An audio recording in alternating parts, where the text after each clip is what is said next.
Shalom Bapak Ibu, Saudaraku yang terkasih, kita kembali merenungkan firman Tuhan. Kali ini firman Tuhan diambil dalam Wahyu 3. Wahyu 3 ayat yang ke-16.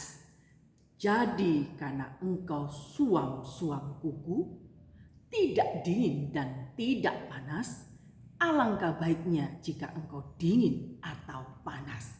Ini ayat emas kita. Sebelum kita akan membahas panjang dan lebar, jangan lupa like dan subscribe. Tuhan Yesus memberkati kita semuanya. Untuk mengerti pembahasan lebih detail, saya akan bacakan dulu ayat 14 sampai 18 dulu ya, supaya kita semua punya gambaran.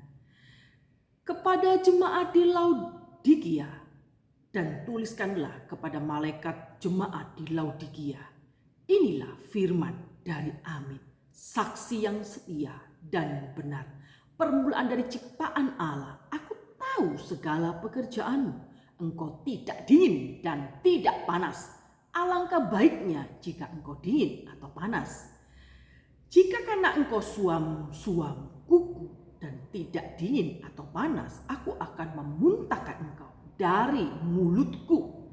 Oleh karena engkau berkata, aku kaya, aku telah memperkaya diriku dan aku tidak kekurangan apa-apa. Dan karena engkau tidak tahu bahwa engkau melarat, malang, miskin, buta, dan telanjang, maka aku menasihati engkau supaya engkau membeli daripadaku emas yang telah dimurnikan dalam api, agar engkau menjadi kaya, juga pakaian putih supaya engkau memakainya, agar jangan kelihatan telanjangmu yang memalukan, dan lebih banyak dan lagi minyak untuk melumas matamu supaya engkau dapat melihat, gitu ya.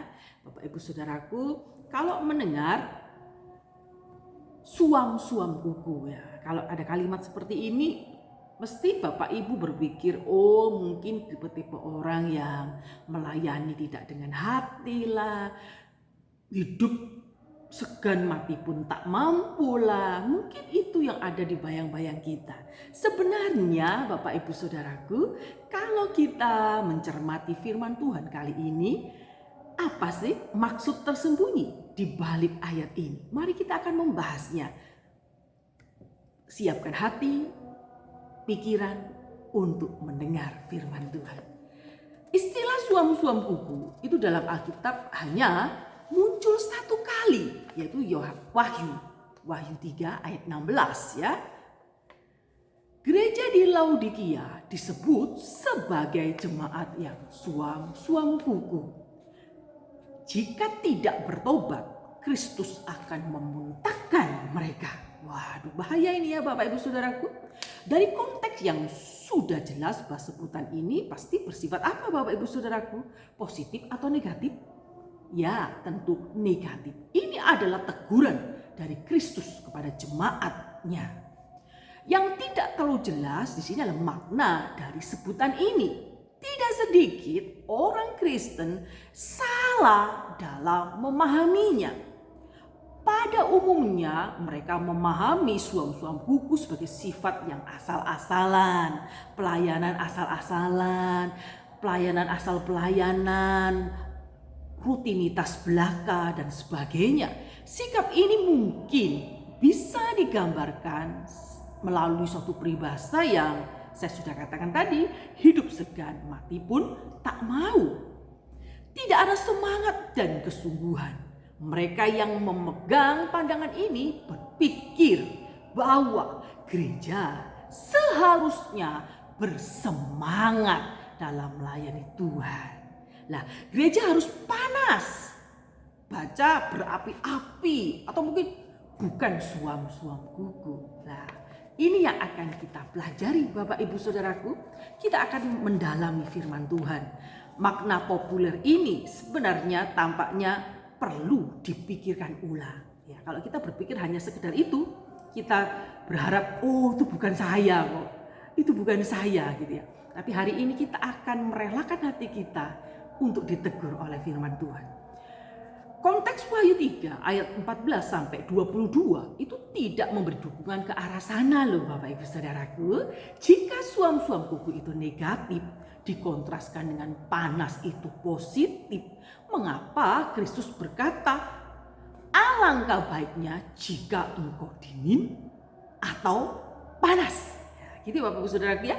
Dari perkataan ini terlihat bahwa lebih baik daripada suam-suam kuku bukan hanya panas tapi juga dingin. Apakah ini berarti bahwa dingin itu adalah tidak melayani Tuhan sama sekali? Oh no, bukan ya. Tentu saja tidak. Tidak melayani adalah sesuatu yang negatif tentunya ya Bapak Ibu Saudaraku. Ucapan Yesus di ayat 15a perlu dipahami dalam konteks geografi saat itu. Geografi Laodikia pada waktu itu kita perlu mempelajarinya supaya kita bisa mengarah ke sana ya Bapak Ibu Saudaraku ya. Laodikia berada di antara kota Hierapolis dan Kolose. Yang satu itu menghasilkan air panas, itu air belerang ya Bapak Ibu Saudaraku ya, yang bagus untuk kesehatan. Ada banyak orang gatal-gatal berendam di air belerang katanya bisa sembuh begitu ya. Sedangkan yang satu lagi itu menghasilkan air sejuk yang diperlukan dalam kehidupan. Nah, jika tidak dingin atau tidak panas, sebenarnya berkaitan dengan faktor geografis seperti ini loh. Suam-suam kuku sebaiknya kita tafsirkan sebagai suatu keadaan yang tidak berguna, tidak bisa menyembuhkan maupun menyegarkan. Itulah yang dikatakan suam-suam kuku. Ya Bapak Ibu Saudaraku, ingat tidak bisa menyembuhkan dan juga tidak bisa menyejukkan. Jadi nggak ada gunanya gitu Bapak Ibu Saudaraku. Mengapa jemaat Laodikia bisa menjadi sesuatu yang tidak berguna di mata Tuhan? Suam-suam kuku. Ada apa sebenarnya? Jawabannya di ayat 17 sampai 18 yang kita sudah baca tadi. Jemaat Laodikia merasa dirinya sudah mampu, sudah merasa diri sudah cukup tanpa Allah, dia sudah makmur hidupnya. Begitu Bapak Ibu Saudaraku. Walaupun mereka sebenarnya membutuhkan banyak kebaikan Kristus tentunya. Sesuai dengan kondisi jasmania penduduk Laodikia, memang kalau kita lihat kaya secara finansial loh. Penghasil kain wol hitam terbaik di dunia zaman kuno saat itu. Bayangkan, berarti dia kaya tuh, penduduknya kaya. Dan salep atau minyak yang terkenal untuk minyak mata, Bapak Ibu Saudaraku. Kristus menegur kecukupan kerohanian yang palsu yang ada pada diri jemaat Laodikia tentunya. Mereka merasa diri kaya padahal miskin. Loh, berarti GR ya Bapak Ibu Saudaraku ya, secara jasmani kaya tapi rohaninya miskin. Menawarkan solusi seperti ini bagaimana ya caranya ya? Berpakaian terbaik tapi kata Tuhan engkau telanjang. Kecukupan rohani yang palsu dalam diri jemaat Laodikia ini, mereka merasa diri kaya walaupun sejujurnya Tuhan mengatakan mereka miskin di hadapan Tuhan. Nah, kira-kira solusinya bagaimana nih? Jemaat Laodikia, orang sudah merasa cukup baik kok. Sudah merasa cukup luar biasa hidupnya diberkati Tuhan. Bukankah tanda orang yang dekat dengan Tuhan itu selalu hidup diberkati Tuhan. Berlimpah harta, kekayaan yang melimpah ruah diberkati Tuhan, bisnisnya. Ada banyak orang berpikir kalau sudah kaya itu berarti hidupnya diberkati Tuhan. Dan kalau ada orang miskin berarti hidupnya dikutuk Tuhan. Apakah ini benar Bapak Ibu Saudaraku?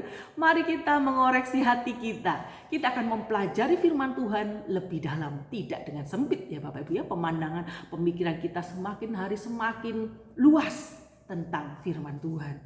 Suam-suam kuku di sini berarti tidak berguna. Tidak bisa menyembuhkan dan juga tidak bisa menyegarkan. Nah, posisi rohani jemaat Laodikia itu miskin, telanjang dan buta. Tapi secara jasmani mereka cukup kuat, kaya raya, finansialnya baik, bisnisnya baik, penghasil kain bol hitam saat itu ya luar biasa ya Bapak Ibu Saudaraku, penghasil minyak untuk menyembuhkan mata, padahal mereka dikatakan buta. Ironis bukan? Maka kita akan belajar hari ini Bapak Ibu Saudaraku dari jemaat Laodikia. Kristus menegur kecukupan rohani yang palsu dalam diri jemaat Laodikia. Memang mereka kaya secara jasmani, tetapi pada dasarnya secara rohani mereka miskin. Berpakaian terbaik pada telanjang, penyembuh kebutahan padahal mereka buta secara rohani. Kristus telah menawarkan solusi yang terbaik, cuma-cuma gratis. Bagaimana caranya? Mereka miskin, telanjang dan buta tidak akan bisa mampu membayar harga yang ditawarkan Kristus sebenarnya. Bapak Ibu Saudaraku, kalau kita mau jujur, keselamatan itu tidak diperjualbelikan. Keselamatan itu anugerah Tuhan. Jadi Anda tidak bisa membeli karunia Tuhan. Anda tidak bisa membeli keselamatan dengan harta yang berlimpah. Sama juga saat Anda mempunyai uang yang berlimpah, saat Anda divonis dokter kanker stadium tinggi, mungkin nyawa Anda tidak lama lagi, Anda tidak bisa membayar dokter terbaik sekalipun kalau saat itu nyawanya, saatnya Tuhan memanggilnya. Bapak Ibu Saudaraku yang terkasih, solusi bagi jemaat seperti ini adalah Kristus sendiri. Ingat, setiap keadaan yang dialami jemaat Laodikia, solusinya Kristus. Mengapa begitu? Ya, solusinya hanya Yesus saja. Yesus sanggup memberikan segala sesuatunya. Mereka perlu menyadari keberhargaan Kristus itu digambarkan dalam ayat-ayat yang kita baca tadi, seperti baju putih, seperti emas yang teruji. Mereka perlu menyadari sebenarnya kehinaan dan keberdosaan mereka digambarkan dengan ketelanjangan. Begitu ya Bapak Ibu Saudaraku, menerima kesucian Kristus itu diperhitungkan kepada mereka yang digambarkan dengan jubah putih. Begitu ya di penggambaran. Mereka perlu menangisi cara pandang mereka yang keliru selama ini. Digambarkan seperti orang yang buta dan menerima kebenaran Kristus yang mau mencelikkan mata mereka bahwa mereka sebenarnya perlu Kristus. Kaya tok tanpa memiliki Kristus tak ada gunanya guys ya. Jangan lupa, kekayaan bukan mengarah diberkati Tuhan. Memang seseorang bisa diberkati Tuhan dengan berlimpah berkat. Tetapi kita jangan lupa, iblis juga bisa loh memberi berkat yang menyesatkan sehingga kita merasa diri tanpa Tuhan bisa dan mampu. Itu ya Bapak Ibu Saudaraku ya. Mereka perlu menyadari keberhargaan Kristus di dalam hidup ini. Apakah Anda menyadari betapa berharganya Kristus bagi kerohanian kita, kehidupan jasmani dan rohani kita? Kalau Anda berpikir Kristus itu sudah lampau, sudah tidak bisa membuat kita kaya, jadi tidak usah terlalu digembor-gemborkan. Berarti Anda dalam keadaan suam-suam kukuh. Ingat Bapak Ibu Saudaraku, mereka perlu menangisi cara pandang, paradigma yang keliru. Digambarkan seperti orang yang buta, memiliki mata tapi tidak mengetahui kebenaran. Pendeknya mereka perlu terus-menerus menginginkan Kristus lebih dan lebih lagi. Gitu ya Bapak Ibu Saudaraku, menggabungkan semua penjelasan di atas ya. Saya akan jelaskan, ngomong menggabungkan aja kok keliru ya. Menggabungkan semua penjelasan yang saya jelaskan tadi yang di depan, kita sebaliknya mendefinisikan kira-kira gereja yang suam-suam kuku itu jemaat yang seperti apa Bapak Ibu Saudaraku? Jemaat yang merasa dirinya cukup baik, cukup rohani, cukup melayani Tuhan, cukup dekat dengan Tuhan. tidak menyadari kebutuhannya terhadap Kristus, sehingga mereka menjadi tidak berguna bagi Kristus. Jadi gereja yang suam-suam kuku bukan merujuk pada jemaat yang melayani tanpa semangat loh. Mereka justru memiliki kepercayaan diri, sudah dekat dengan Tuhan, sudah percaya dirinya top, tetapi di mata Tuhan nol. Bapak Ibu Saudaraku, jangan terlalu pede ya. Jangan merasa diri cukup mengenal Tuhan dengan membaca firman setiap hari. Anda berpikir Anda tipe orang yang rohani. Berdoa jam-jaman, Anda berpikir berjam-jam dekat dengan Tuhan membuat Anda cukup. Padahal Anda memungkiri kekuatan Anda. Kalau Anda berpikir hidupmu sudah baik tanpa Kristus, Anda salah. Gereja yang dikatakan suam-suam kuku yaitu gereja yang tidak berguna di mata Allah. Mengapa? Ya karena gereja suam-suam kuku adalah gereja yang menganggap dirinya cukup berkat, cukup dekat dengan Tuhan sehingga tidak perlu lagi inovasi-inovasi di dalam pelayanan pekerjaan Tuhan. Mereka perlu terus-menerus menginginkan Kristus lebih lagi dan lebih lagi. Apakah Anda menginginkan Kristus atau hanya berkatnya saja? Jangan-jangan kita ini pemburu mujizat tetapi tidak dekat dengan sang pembuat mujizat. Menggabungkan penjelasan di atas, kita harus ingat ciri-ciri konkret gereja yang suam-suam kuku ini ya. Kita bisa memikirkan poin-poin yang berhubungan dengan definisi yang saya sudah katakan tadi. 2 poin saja yang paling esensial ya. Karena waktunya tidak cukup. Setiap gereja tidak memberitakan Injil Yesus Kristus saya ulang ya, setiap gereja yang tidak memberitakan Injil Yesus Kristus dengan setia, itu kategori gereja yang suam-suam kuku. Kalau gereja hanya menggembor-gemborkan kesuksesan, menceritakan bagaimana berkat Tuhan mengalir sehingga lupa menceritakan Injil Kristus. Lupa mengikut sertakan penyertaan Tuhan dan kita perlu Tuhan lebih dan lebih lagi. Gitu ya Bapak Ibu Saudaraku ya. Harta yang berharga melebihi semua berhala dan kekayaan dunia ini. Ada banyak hamba-hamba Tuhan tidak sadar kalau hidupnya ini sudah memberhalakan mamon dalam hidupnya. Jika kita mengakui dengan jujur, banyak gereja yang tergolong suam-suam kuku. Mengapa saya katakan suam-suam kuku? Ya, ini diberitakan hanya berkat. Kalau jemaat didoktrin dengan berkat-berkat, berilah perpuluhan maka engkau akan diberikan 10 kali lipat, 20 kali lipat, 30 kali lipat. Jemaat berbondong-bondong memberikan. Seakan-akan dia berjudi dengan Tuhan. Mujizat Kristus yang digembor-gemborkan. Ada KKR yang hebat. Nggak salah Bapak Ibu ya. Ada kebangunan rohani, ibadah di sana sini Anda ikuti. Tapi kalau Anda hanya mengejar kesembuhan, kesuksesan saja, Anda akan kecewa.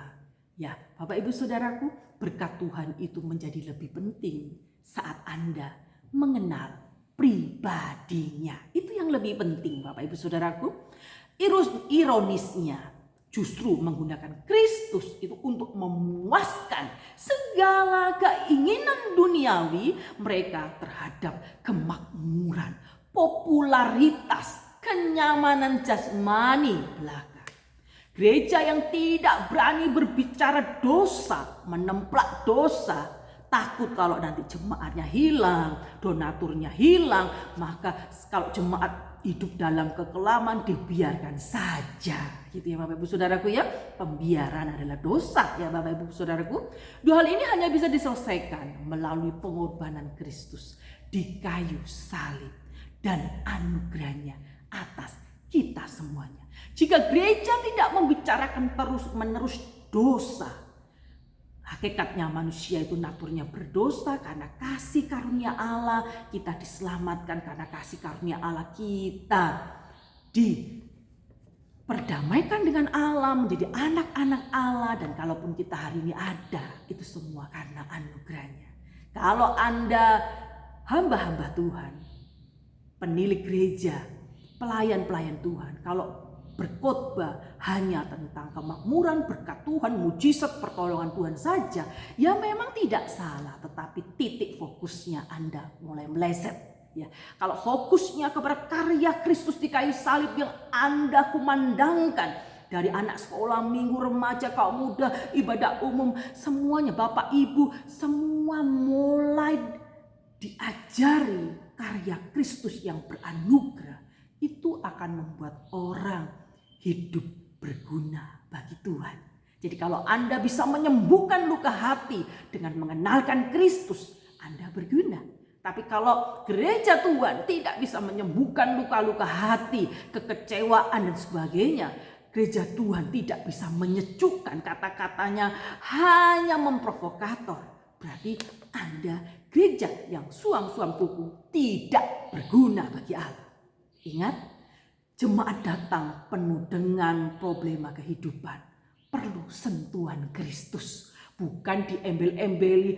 Oh, dekat dengan Tuhan pasti kaya, dekat dengan Tuhan pasti diberkati Tuhan. Anda akan kecewa saat Anda dekat dengan Tuhan, hidupnya, ekonominya semakin turun. Ya, Bapak Ibu Saudaraku, sebenarnya untuk mencari kaya Anda perlu bekerja, bukan mencari gereja. Ya Bapak Ibu Saudaraku, iblis bisa memberikan popularitas, iblis bisa memberikan kekayaan yang semu. Tapi kalau Anda mencari pribadi Yesus, Anda akan menemukannya karena Allah dalam kekekalannya telah mencari domba-domba yang terhilang. Maka Anda bisa menemukan Allah. Jadi jangan pernah cukup mengenal Kristus, karena saat Anda mengenal Kristus sebenarnya pengetahuan Anda sangat terbatas. Pengetahuan Anda tentang firman Tuhan terbatas, butuh yang namanya belajar dari orang lain ya. Butuh namanya belajar dari buku-buku rohani, butuh belajar dari kakak-kakak rohani. Pengenalan akan Tuhan lama-lama akan terus bertambah. Begitu ya. Dulu saya berpikir suam-suam kuku itu orang yang melayani Tuhan tetapi hatinya sudah jauh dari Tuhan. Atau mungkin ya pelayanan yang sembarangan. Tetapi saya mulai dicelikkan Tuhan bahwa suam-suam kuku, kalau lihat dari kondisi geografis Laodikia saat itu, kalau menghasilkan air panas bisa menyembuhkan. Tapi kalau menghasilkan air sejuk itu airnya menyejukkan. Nah, kalau Anda di tengah-tengahnya, maka tidak berguna, akan dimuntahkan Allah. Gereja yang tidak berani berbicara tentang dosa, itu juga disebut suam-suam kuku. Persoalan terbesar manusia adalah dosa. Ketakutan manusia yang terbesar adalah kematian atau maut. Dua hal ini hanya bisa diselesaikan melalui pengorbanan Yesus Kristus di kayu salib. Kristus yang sempurna dan beranugerah, itulah yang kita beritakan di gereja. Perasaan kita menjadi tumpul kalau Anda hanya berpikir bagaimana caranya menjadi kaya, terus menjatuhkan teman-teman pelayanan dan sebagainya. Dosa terus menerus membuat kesadaran Anda akan Tuhan menjadi tumpul. Tetapi saat Anda sadar Anda orang yang berdosa, perlu Kristus, maka kesadaran rohani Anda semakin tajam, semakin dekat dengan Tuhan, semakin dekat dengan Tuhan. Jika yang dicari jemaat hanyalah kecukupan secara jasmani, ya mereka bisa sebenarnya mencari dengan bekerja bersusah payah tanpa Kristus, sebenarnya bisa ya Bapak Ibu Saudaraku ya. Iblis bisa menyediakan semuanya itu. Tetapi kerja keras itu membuat orang kaya menjadi kaya, kata firman Tuhan. Kerja keras bisa membuat orang kaya dan menjadi kaya di dalam Amsal 10 ayat 4. Bahkan ketika semua kebutuhan jasmani sudah tercukupi, kita merasa tidak lagi membutuhkan Tuhan. Inilah jemaat yang suam-suam kuku yang siap dimuntahkan oleh Kristus. Seberapa pentingkah Kristus bagi kita? Ini pertanyaannya Bapak Ibu. Apakah Kristus itu sangat penting bagimu? Kalau Kristus tidak penting, lah berarti Anda gereja Tuhan yang suam-suam kuku. Ingat, menyadari keberdosaan dan kehinaan kita di hadapan Allah, sehingga kita terus-menerus menyadari kebutuhan kita yang mendesak terhadap Kristus, yaitu kita perlu kasih yang beranugerah itu selalu melingkupi kehidupan kita. Puji nama Tuhan, Tuhan Yesus memberkati kita semuanya. Biarlah sampai hari ini dan sampai selama-lamanya kita selalu perlu Yesus. Yesus adalah segala-galanya dalam hidup. Tuhan Yesus memberkati dalam segala hal. Amin.